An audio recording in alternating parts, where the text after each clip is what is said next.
एक लड़की जो कि अपने चाचू से बेइंतहा मोहब्बत करती थी, अपनी हर एक छोटी बड़ी बात अपने चाचू से शेयर किया करती थी, क्योंकि बचपन से ही वो ज्यादा चाचू के साथ रहती, ज्यादा समय चाचू के साथ बिताती, अपने माता पिता से भी ज्यादा। अगर जो किसी से वो मोहब्बत करती, किसी से प्यार करती, तो वो उस लड़की के चाचू होते। जैसे जैसे समय गुजरता है, वो लड़की जैसे थोड़ी बड़ी होती है, अब चाचू से दोस्ती कर लेती है।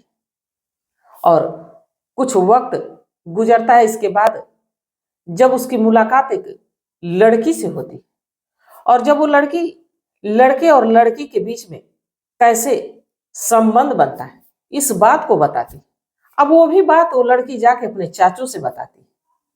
बाकी जैसे ही कुछ समय गुजरता है, एक दिन उस लड़की का चाचू उस लड़की को अपने कमरे में बुलाता है। इसके बाद जो हाल होता है, वाकई हैरान कर देने वाला होता है। तो आखिर ये क्या मामला था, इसको जानने की कोशिश करते हैं, इसको समझने की कोशिश करते हैं। इसके लिए हमारे साथ वीडियो में अंत तक बने रहिएगा। नमस्कार, मैं सावित्री यादव यस के क्राइम सफर में आप सभी का स्वागत करती हूँ। उम्मीद है यस के क्राइम सफर की सारी फैमिली अच्छी होगी, अपना ख्याल रख रही होगी। आज की कहानी की शुरुआत करूं उससे पहले जितने भी हमारे भाई बहन हैं, जितने भी हमारे दोस्त मित्र हैं, सबसे एक ही गुजारिश है, एक ही रिक्वेस्ट है कि अभी तक आप लोगों ने चैनल को सब्सक्राइब नहीं किया है तो चैनल को सब्सक्राइब कर लीजिए, घटना को ज्यादा से ज्यादा शेयर करिएगा। और इस घटना और इन कहानियों को सुनाने का उद्देश्य ये नहीं होता है कि किसी को परेशान किया जाए, किसी को आहत किया जाए, बल्कि बस इसलिए कि लोगों को जागरूक किया जाए, लोगों को सचेत किया जाए। और आप लोगों के एक लाइक और एक शेयर से हमारा भी हौसला बढ़ता है, और हमारी भी एक कोशिश रहती है कि आप लोगों तक रोज नई नई कहानियां लेके आऊं, रोज रोज जो भी छोटी बड़ी घटनाएं हैं उनको आप लोगों तक पहुंचाऊं। तो आप लोगों के सपोर्ट के बिना, आप लोगों के साथ के बिना ये चीजें संभव है नहीं। तो जैसे अभी तक आप लोगों ने अपना साथ दिया, अपना सपोर्ट दिया, वैसे ही आगे भी देते रहेंगे, यही हमें उम्मीद है। तो चलिए ज्यादा बात ना करते हुए घटना की शुरुआत करते हैं। दरअसल मैं बात कर रही हूँ मुरादाबाद, और मुरादाबाद की रहने वाली चांदनी, जिसकी उम्र लगभग 15 से 16 साल। चांदनी के परिवार में चांदनी की अम्मी बानो और उसके अब्बू दानिश और उसके छोटे चाचा, जिनका नाम अशरफ होता है। अशरफ अभी पढ़ाई कर रहा होता है। जो दानिश होते हैं, उनकी कपड़े की एक होलसेल की दुकान होती है। परिवार अच्छा होता है। बाकी मिला जुला के इनकी एक ही बेटी होती, लाडली होती, और चांदनी को यही सोचते हैं कि इसको अच्छा संस्कार दिया जाए, इसको अच्छा गुण दिया जाए, ताकि जहां भी शादी हो हमारा नाम हो। और शायद दुनिया के सारे माता पिता यही चाहते हैं कि लड़कियां पढ़े लिखे तो साथ में उनको हुनर भी आना चाहिए, उनको सारे गुण भी आने चाहिए जो कि एक लड़की को गृहस्थी संभालने में काम आए। अब वक्त गुजरता रहता है, जैसे ही चांदनी 12th की पढ़ाई कंप्लीट करती है, अब जो दानिश होते हैं उसके अब्बू, वो कहते हैं कि अब आगे चांदनी नहीं पढ़ेगी, जिससे चांदनी उदास हो जाती है। और चांदनी की दोस्ती जो होती है अशरफ से होती है, यानी अपने चाचू से होती है। अशरफ से बड़े थके थके मन से कहती है, उदास मन से कहती है कि चाचू अब तो हमारी पढ़ाई बंद हो जाएगी। आपकी लाइफ तो अच्छी है कि आप लड़के हो, इसलिए अभी तक आप पढ़ रहे हो, अपनी जिंदगी बना सकते हो, जैसे चाहे वैसे क्षेत्र में जा सकते हो, अपने मन के मुताबिक जी सकते हो। हम लड़कियों का क्या, हम तो शायद बस इसीलिए बने चूल्हा चौका संभालने के लिए। इस पे जो अशरफ है वो कहता है कि तुम्हारे अब्बू थोड़े ओल्ड मिजाज के हैं, मैं उनसे समझाऊंगा, उनसे बात करूंगा, चलो तुम ज्यादा टेंशन ना लो। इसके बाद अशरफ जो कि दानिश से बात करता है, दानिश कहते हैं कि देखो अब चांदनी की उम्र शादी की हो गई है, शादी कर देना चाहिए। अब पढ़ाई लिखाई में क्या रखना है, आगे जाके इसे चूल्हा चौका बच्चे ही संभालना है। बाकी अशरफ समझाता है, कहता है कि ऐसा नहीं, चांदनी ना सिर्फ एक अच्छी लड़की बल्कि वो पढ़ाई में भी बहुत अच्छी है, और मैं उसकी सारी जिम्मेदारी लेता हूं कि चांदनी ऐसा वैसा कुछ नहीं करेगी। पर दानिश जो कहते हैं कि देखे आजकल के समय में लड़कियां कॉलेज में पढ़ने तो जा रही हैं, लड़कों से दोस्ती कर रही हैं, तमाम तरह की चीजें हो रही, जो कि मैं फेस नहीं कर सकता, मैं नहीं ये सब देख सकता। तीसरे इस पे जो अशरफ है समझाता है, कहता है कि ऐसा है कि मैं कॉलेज ले जाने और ले आने की सारी जिम्मेदारी चांदनी की लेता हूँ और चांदनी ऐसा कुछ नहीं करेगी क्योंकि चांदनी पे मुझे भरोसा है। अब इस पे दानिश जो कि चांदनी को पढ़ने की इजाजत दे देते हैं। अशरफ एक दिन चांदनी को अपने बाइक पे बैठाता है और लेके कॉलेज में जाता है, जहाँ की उसकी पढ़ाई के लिए उसका एडमिशन कराता है। अब इसके बाद घर आने के बाद चांदनी से खुल के बात करता है, समझाता है कि देखो चांदनी, तुम कॉलेज में पढ़ाई से मतलब रखना, ज्यादा किसी से दोस्ती नहीं करना, ज्यादा कहीं घूमने नहीं जाना, वरना तुम्हारे साथ साथ मेरी भी खाट खड़ी हो जाएगी, मुझे भैया अलग कर देंगे और पढ़ाई लिखाई पे सब पानी फिर जाएगा। अब यही चांदनी वादा करती है कि चाचू मुझे जो भी कहना रहेगा, मुझे जो भी परेशानी होगी, मुझे जो भी तकलीफ होगी, मैं आपसे कह लूंगी, मैं किसी से ऐसा कुछ नहीं करने वाली।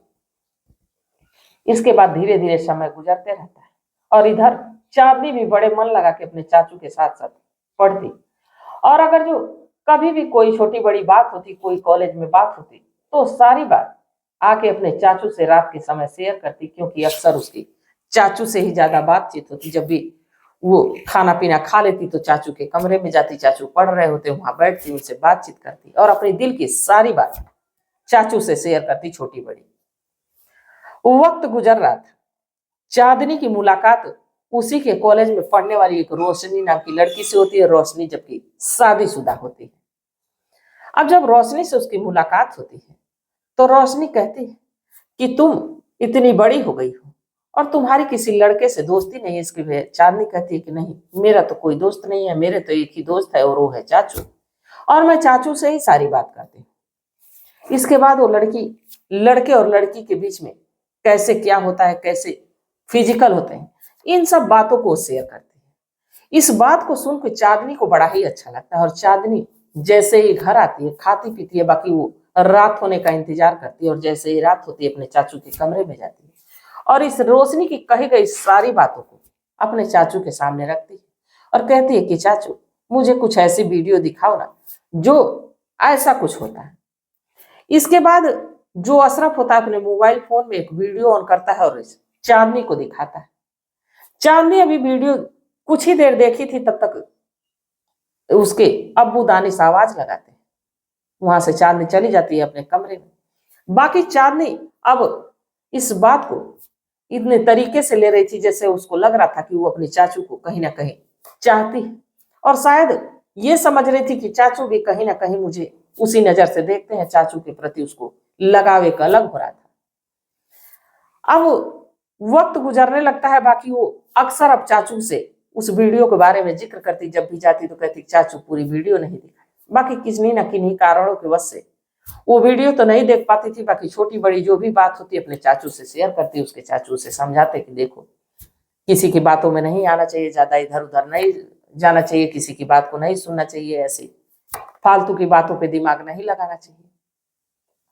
बाकी चांदनी थी कि चांदनी लगातार इन सब बातों पे सोचती और इन सब बातों को लेके वो हमेशा अपने चाचू को प्रेशर देती।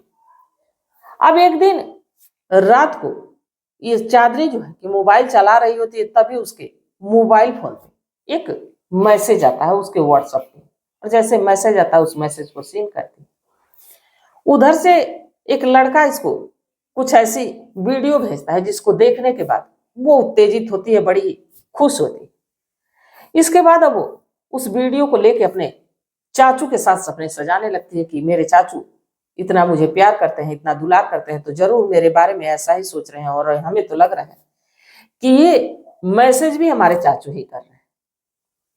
अब इन सब बातों को सोच सोच के बेहद परेशान रहती। उस रात उठती है, रात के लगभग 1 बज रहे होते, अपने चाचू के कमरे के पास जाती भी, बाकी अंदर से दरवाजा बंद होता है, वापस चली जाती। अगले दिन कहते हैं कि चाचू आप लग रहा है कि जल्दी सो गए थे, मैं तो आपके कमरे के पास जाके लौट आई और मुझे वो वीडियो देखना है जो वीडियो आप दिखा रहे थे। मुझे पता ही नहीं है कि किस साइट पे कैसे देखा जाता है। इस पे जो अशरफ है उसे समझाता है, कहता है कि फालतू की बातों में नहीं ध्यान लगाना चाहिए, क्यों ऐसा कर रही हो, तुम अपने पढ़ाई पे फोकस करो, अपने पढ़ाई में मन लगा। बाकी चांदनी थी कि चांदनी को अब बार बार यही सब चीजें इरिटेट कर रही थी, बार बार परेशान कर रही थी। चांदनी इन्हीं सब चीजों में खोना चाहती थी, इन सब चीजों को महसूस करना चाहती थी। एक दिन ये दिसंबर का महीना होता है और इसके अम्मू और अब्बू किसी शादी समारोह में चले जाते हैं। उस दिन अशरफ और चांदनी घर पे अकेले ही होते हैं। चांदनी कहती है कि चाचू आज तो अम्मी अब्बू भी नहीं है, कोई डिस्टर्ब भी नहीं करेगा, मुझे तो वो वीडियो देखनी ही है और मुझे उस लड़के से आज वीडियो कॉल पे बात करनी है, जिसके बारे में मैं बताई थी कि मेरे व्हाट्सएप पे कोई मैसेज कर रहा है, मुझे ऐसी वीडियो भेज रहा है, मैं उसको देखना चाहती हूँ। अब जो अशरफ है बड़ा ही परेशान, कहता है कि ठीक है पहले काम काज कर लो, इसके बाद मेरे कमरे में आना, मैं तुमसे बात करूंगा, तुम्हें दिखाऊंगा वीडियो। अब चांदनी बड़ी ही उस दिन खुश रहती है, जल्दी जल्दी घर के सारे काम निपटाती है, खाना बनाती है, अशरफ को खिलाती है, खुद खाती है। तभी उसके मोबाइल फोन पे मैसेज आता है और मोबाइल ऑन करके देखती है तो मैसेज उसी लड़के का होता हुआ वीडियो भेज रहा था। और तभी वो देखती है कि चाचू के हाथ में भी मोबाइल है और चाचू छत की तरफ जा रहे हैं। उसको ये लगता है कि ये कहीं ना कहीं मेरे चाचू भी मेरे वीडियो भेज रहे हैं, मेरे पे ऐसी वीडियो भेज रहे हैं। अब वो रात के 11 बजे लगभग अशरफ के कमरे में पहुंचती है तो अशरफ पढ़ रहा था। कहती है कि चाचू पढ़ाई लिखाई बंद करो, मुझे वीडियो देखना है। अशरफ इस बात पे समझाते हुए कहता है कि वो उन सब वीडियो को ज्यादा नहीं देखते, दिमाग खराब हो जाता है। हाँ तुम्हें पसंद है तो जरूर देख लेना चाहिए, पर इतना भी उसके बारे में नहीं सोचना चाहिए कि जिंदगी ही तबाह हो जाए, बर्बाद हो जाए। बाकी बार बार इस लड़की चांदनी के जिद करने के बाद वो कहता है कि पहले तो तुम ये बताओ कि तुमको लड़का कौन मैसेज करता है। तो कह रही कि हमें तो लगता है कि आप ही कर रहे हो। इसके बाद वो नंबर देखता है, देखने के बाद कहता है कि ऐसा है चांदनी कि तुम अभी अपने कमरे में जाओ और सो जाओ।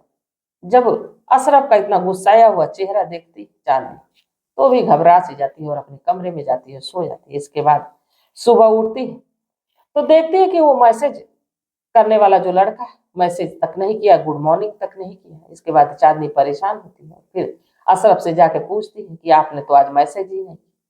इसके बाद अशरफ समझाता है, कहता है कि देखो इन सब बातों पे ध्यान मत दो, पढ़ाई पे ध्यान दो। अब धीरे धीरे वक्त गुजरने लगता है। वक्त के साथ साथ चांदनी की बेचैनी और बढ़ती जाती है, क्योंकि जो उसके कॉलेज में रोशनी थी वो रोज कुछ नई बात, कुछ नए तरीके से बताती थी, पेश करती थी, जिसको लेके चांदनी बड़ा ही एक्साइटेड रहती। अब फिर एक दिन ऐसा होता है कि ये दानिश और बानो दोनों फिर से एक जो कि किसी फंक्शन में जाते हैं। अब उस दिन भी अशरफ और ये चांदनी अकेले होते हैं। चांदनी कहती कि आज तो मुझे वीडियो देख के ही रहना है, आज तो मैं चाचू से पूछ के ही रहूंगी कि क्यों मुझे वीडियो भेजना बंद कर दिए। इसके बाद वो अशरफ के कमरे में जाती, यही सवाल करती है कि आप मुझे वीडियो क्यों भेजना बंद कर दिए। अशरफ उसको बैठा के समझाता है और कहता है कि देखो वो वीडियो मैं नहीं भेज रहा था, बल्कि जो तुम्हारी फ्रेंड, जो तुम्हारी सहेली रोशनी है, उसी का पति तुम्हें भेज रहा था, तुम्हें ये ब्लैकमेल कर रहा था और तुम्हें अब वीडियो कॉल पे वो न्यूड देखना चाहता था, उसकी वीडियो बनाता, इसके बाद वो सोशल मीडिया पे अपलोड कर देता। मैंने उसको बहुत धमकाया, इसलिए तुम्हें मैसेज नहीं करता है। और जहां तक रही इन सब वीडियो की बात, तो ये वीडियो एक तरह से मानो तो लोग जो देखना पसंद करते हैं देखते तो हैं, पर कहीं कहीं इसका गलत मतलब निकल जाता है, लोग गलत राहों पे चले जाते हैं। इसलिए चांदनी तुम सुधर जाओ और इसके साथ अपनी पढ़ाई लिखाई पे ध्यान दो, आगे को चल के शादी ही होगी किसी ना किसी से। अब जब सलीके से इस चांदनी को समझाता है तो चांदनी को भी समझ में आता है और चांदनी अपनी बातों पे पछताती कि मैं चाचू के बारे में क्या सोच रही थी। अब वो रोने लगती है और रोने के साथ अशरफ से माफी मांगती है, कहती है कि चाचू आज के बाद मैं ऐसी गलती नहीं करूंगी, मेहनत लगा के पढ़ूंगी, मन लगा के पढ़ूंगी। और यहीं से चांदनी अपने पढ़ाई पे ध्यान देने लगती है, अशरफ भी अपनी पढ़ाई लिखाई पे ध्यान देने लगता है, सब कुछ अच्छा चलने लगता है। तो परिवार में लड़के और लड़कियों के साथ कोई ऐसा व्यक्ति होना चाहिए जो कि उसकी हर एक पर्सनल बात जाने और उसको अच्छे बुरे की फर्क वो समझाए, जैसे कि चांदनी के साथ हुआ। अगर जो अशरफ चाहता तो चांदनी का फायदा भी उठा सकता था, चांदनी को गलत रास्ते पे भी ले जा सकता था, तमाम तरह की चीजें थी। बाकी अशरफ ने ऐसा नहीं किया। अशरफ ने ना सिर्फ उसे समझाया संभाला, बल्कि उसको अच्छे राह पे चलने की बात भी बताई। तो इस कहानी को सुनने के बाद आप लोगों को कैसा लगा, आप लोग जरूर बताइएगा। और आप लोगों का कमेंट, आप लोगों की सलाह बेहद मायने रखती है, बेहद जरूरी। तो तब तक आप लोग अपना ख्याल रखिए, अपने परिवार का ख्याल रखिए, बाल बच्चों का ख्याल रखिए। मिलते हैं कल एक नई वीडियो के साथ, तब तक के लिए जय हिंद, जय भारत।